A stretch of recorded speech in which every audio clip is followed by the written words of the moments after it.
오늘 뭐 적십자 실무 접촉하자 그러는데 저 거부했잖아요, 북한이. 예, 예. 네. 그 명분이 뭡니까? 거부한 이유가. 뭐 두 가지쯤으로 보일 수 있는데 첫 번째는 역시 지금 키리졸브 훈련 네. 오늘 가지고 이제 또 3월에 연속해서 독수리 훈련 네. 때가 안 좋다. 때가 안 좋다. 그러니까 뭐 전쟁 연습하는데 무슨 그건 북한 사람들 하는 소리고. 네. 두 번째는 역시 이런 정례화 문제 같은 거는 적십자 회담 같은 거로 아주 급 낮은 데서 할 게 아니고 네. 전번처럼 또 청와대 안보실하고 국방위원회쯤에 돼서 만나야 되는 거 아니냐. 그러니까 뭐 일단 급수를 올려서 뭐 예를 들어서 적십자 회담에서만 회의를 하면 이산가족 문제만 토론될 거 아닙니까? 그러니까 좀 더 급수를 올려서 다른 금강산 문제도 오이사 제재 조치도 다른 모든 문제를 토론할 수 있는 좀 더 높은 급의 사람들이 만나서 토론하는 게 낫지 않겠느냐. 네. 이런 메시지를 보내주는 그런 거라고. 이거는 뭐 있죠. 적십자 협회에서 만날 일이 아니다. 그렇죠. 이거는 더 높은 쪽에서 만나야 된다. 네. 그럼 우리 쪽에서 이제 더 높이 나가겠다 그러면 나올 수도 있겠네요. 키 리졸브 훈련 끝나고. 뭐 이제 두 개 다 또 조건을 만족하면 네. 된다는 거 아니겠습니까? 그러니까 뭐 이산가족 상봉을 한 번 더 하는 거는 크게 문제가 없을 겁니다. 제가 분명히 그때 말씀드렸죠. 1월 달부터. 네. 박근혜 대통령께서 제시하신 이산가족 상봉 하자. 1월 8일 날. 제가 계속해서 한다 그걸 하셨죠. 올해는 무슨 꼭 일이 한다. 있어도 꼭 한다. 꼭 했어요. 그거 맞췄어요. 아, 제가 저는 키 맞췄어요. 리졸브 때문에 사실은 할지 안 할지 사실 5대 5였는데 예. 그걸 딱 맞추셨어요. 우리 고용환 선생님은 뭐 북한으로부터 무슨 지령을 받고 얘기하시는 것 같아요. 정확히 맞춥니다, 지금까지. 어떨 것 같습니까? 정확히 맞춰요, 하여튼. 아니, 제가 네. 그냥 하는 일이 네. 밥 먹고 하는 일이 분석하고. 북한을 연구하고 분석하는 게 제 밥 먹고 하는 일입니다. 근데 뭐, 거의 지금까지 저랑 진행하면서 100% 맞춰졌죠. 뭐 거의 좀 많이 안 맞은 거의 것도 좀 뭐 있습니다. 99% 맞췄어요. 거의 좀 맞췄죠. 이산가족 할까 말까 생각할 때 반드시 하신다고 예, 했잖아요. 예, 예. 야, 딱 맞췄죠. 근데 이번에는 어떻게 예견합니까? 그럼 키리졸브 훈련 끝나고 키리졸브 우리가 훈련 끝나고 좀 높은 독수리 차원에서 훈련, 하면 독수리 훈련까지 아마 끝나야 될 네. 겁니다. 네, 이 다 사람들이 끝나고. 때가 안 좋다 이런 소리를 꼭 놓은 거 봐서는 네. 아마 독수리 훈련까지 끝나야 될 것 같고요. 그리고 지금 북한이 탈출구가 없어요. 중국하고 관계도 시원치 않고, 뭐 중국은 지금 미국하고 좀 뭐 여러 가지 문제, 통일 문제, 한반도 통일 문제까지 이야기를 하고 한국하고 전략 대화를 하고 있고, 그러니까 북한으로서는 할 수 있는 게 일본을 끌어들이는 거. 그래서 북일 회담은 좀 하려고 하는데, 북일회담. 예, 일본으로부터 돈 받기 위한 거죠. 그렇죠. 100억 달러를 받겠다는 속셈인데, 그게 이제 또 쉽게 해결될 수 없는 문제가, 일본이 이런 중차대한 문제를 미국이나 한국 등 동맹국들하고, 동맹국은 아니고 우리는 그냥 옆에 아주 그냥, 좀 그런 나라인데, 네, 그냥 그런 거. 예, 그런데도 불구하고, 이 100억 달러 들어간 핵실험까지 하고 핵무기를 가지고 있는 나라한테 100억 달러를 준다는 거는 정말 그건 미국하고 우리는 너네하고 이제 관계 좀 안 가질래 하는 배심이 없을 정도는 그건 안 될 것 같고요. 그런데 어쨌든 변죽을 치는 데는 좋거든요. 당신이 미국도 한국도 우리 안 만나주면 우리 일본하고 할 거야. 근데 또 일본은 또 지금 아주 또 여러 가지 아주 이해가 안 되는 있죠. 행동들을 하고 있잖아요. 그래서 그 북일 협상을 보는 제 마음도 편안치가 않은데. 지금 북일 협상이 이루어졌습니까? 적십자 회담을 했고요. 이제 네. 아마 외무성 국장급 회담을 곧 하게 될 겁니다. 그러면 예. 이제 북일 수교가 이루어질 수 있겠네요. 아니 그럴 가능성은 없는데. 가능성은 저는, 없습니까? 이 핵 문제든가 특히 납치자 문제에서 해결이 될 수 없는 문제들이 적지 않게 깔려 있거든요. 지뢰밭이 너무 많아요. 그런데 미국이나 중국이나 한국을 움직이는 데는 조금 이런 나라들이 이렇게 회담을 하고 이러면 저것도 저것들 뭐해? 그러는 것을 북한이 긴장감을 줄 수 있다. 노리는 거고 일본도 좀 그런 속생각이 있어서 들어간 것 같고요. 네. 그렇지만 어쨌든 가장 중요한 거는 북한이 현재 탈출구가 없다. 근데 그 탈출구를 만들어줄 수 있는 나라는 대한민국밖에 없다.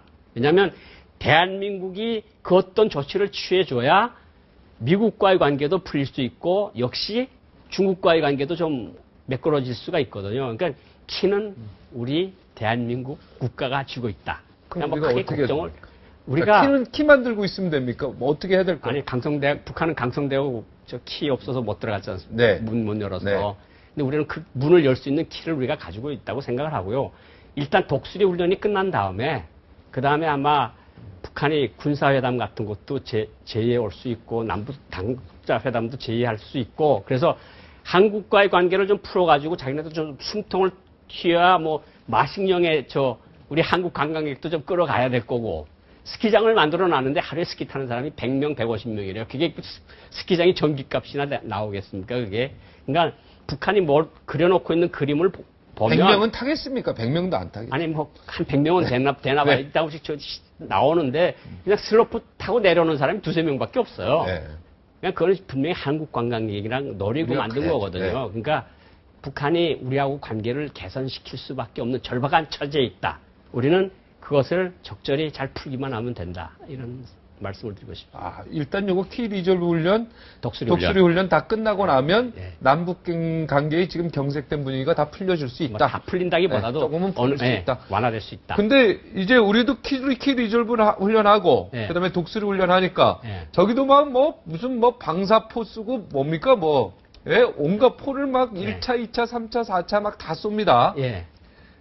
그 북한이 그냥 시위하는 아니, 거죠. 우리도 제가- 이렇게 힘이 있다라는 거예요. 제가 박 앵커님께 한 가지 질문을 드려볼게요. 네.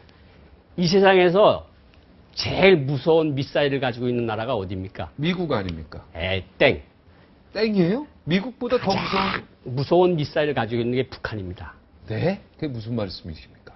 북한제 미사일이 그렇게 강력하다는 소리입니다. 그게 무슨 뜻인가 하면 네. 미국 미사일, 한국 미사일은 명중도가 여기 국방부 장관 예를 들어서 창문을 겨누고 쏜다 그러면 국방부 장관 사무실로 들어가는데 창문으로 미사일이. 네. 네. 북한 거는 지금 조금 개량이 돼서 조금 달라지긴 했는데 그건 얼마 안 되고 이제까지 스커드 BC 노동 미사일 이렇게 만들어 놓은 게 대체적으로 오차가 4km 이상입니다. 그러니까 국방부를 겨눠서 쐈는데 그게 삼각지에 떨어질 수 있고 이태원에 떨어진다는 소리죠. 그러니까 이게 어디 떨어질지 모르니까 가장 무서운 미사일 아닙니까? 어디 떨어지는지 알면 거기 안 가면 되는데 북한 미사일은 저길 겨누는데 여기 와서 떨어지니까 이 공포의 무기죠. 이게 정확도가 떨어지기 때문에 원래 떨어져야 되는 곳에 안 떨어지고 딴 곳에 떨어지니까 그렇죠. 모든 사람들이 공포에 질려 있어야 그렇죠. 된다. 그게 야, 그- 논리가 아주 그런데 그게 재밌습니다. 뭐 그런 심리전적 측면에서는 그것이 옳기는 한데 효율이 굉장히 떨어진다는 거죠. 북한이 일반 주민들을 몇천 명 살상해서 큰 이득을 받을 게 없거든요. 뭐 우리 말하자면 뭐 계룡대든가 합참이든가 미 8군 기지든가 이런 거를 뭐 소위 북한 말로 때려야 이 군사력이 낮춰되면 우리 뭐 들어와서 통일을 시키겠는데 북한 미사일은 여기다 내고 쐈는데 저쪽으로 떨어져. 저쪽으로 가요. 그러니까 제일 무섭죠. 그래서 제일 무섭다. 네, 그리고 난 진짜 미사일이 무서운 저 줄 알았어. 미사일을 지금 쏘는 이유가 네. 그 단거리 미사일 위주로 쏩니다. 그러니까 북한이 미국까지 한국까지 그렇게 크게 자극하고 싶지는 않은데 키리졸브랑 훈련이랑 하는데 우리가 가만히 있을 수는 없다. 그러니까 우리가 이런 힘을 가지고 있다. 그리고 예를 들어서 동해 쪽에다 대고 쏘는 거는 대체로 그런 의미가 강합니다. 항공모함 같은 거 들어오지 말아라, 미국. 미국 구축함이랑 들어오지 말아라. 우리 이런 미사일이 있다. 이런 엄포용이고 과시용이고 뭐 역시 가장 중요한 거는 성능 개량 실험을 계속 하는데 지금 북한이 가지고 있는 대다수의 미사일이 액체 연료입니다. 액체 연료라는 게 뭔 소린가 하면 미사일을 쏘려면 이걸 갖다 세워놓고 거기다가 산화제를 갖다 쏴놔서 연료를 채워놓고 쏴야 된다는 거거든요. 근데 그거는 우리가 위성에서 다 봐요. 그럼 걔네들이 준비를 하면 우리가 선제 타격하면 되는 거거든요. 근데 지금 북한이 최근 한 거는 KN-O2라고 네. 이거는 고체 미사일입니다. 아무 때 가서 자동차에 싣고 있다 아무 때 가서 아무 때나 쏠 수가 있어요. 그러니까 그건 굉장히 위험한데 네. 북한이 방사포나 단거리 미사일을 왜 자꾸 저렇게 돈이 없음에도 불구하고 만드는가 하면요. 우리 그 미군도 그렇고 우리 한국군 계룡대로 다 갔지 않습니까? 그것을 공격하기 위해서 사거리를 계속 늘리는 거예요. 돈이 없음에도 불구하고. 그러니까 저 사람들은 전쟁이 일어나는 경우에 우리의 핵심 군시설을 파괴를 시켜야 되는데 그전엔 서울에 있어서 쉬웠는데 이젠 다 계령이고 뭐 다 먼데 갔잖아요. 미군도 평택으로 가고. 그거를 쳐야 되겠으니까 자꾸 개량 실험을 하고 자꾸 돈을 들여서 신형 무기를 만드는 거죠. 그러니까 나라는 돈이 요만큼밖에 없는데 백성들은 뭐 굶어 죽어도 상관없는 사람이고 그 사람은 그냥 승마장 만들고 물놀이장 만들고 스키장 만들고. 저런 거 그냥 미사일 만들면 그 사람은 뭐 그냥 만고 땡이죠 그냥. 김정은은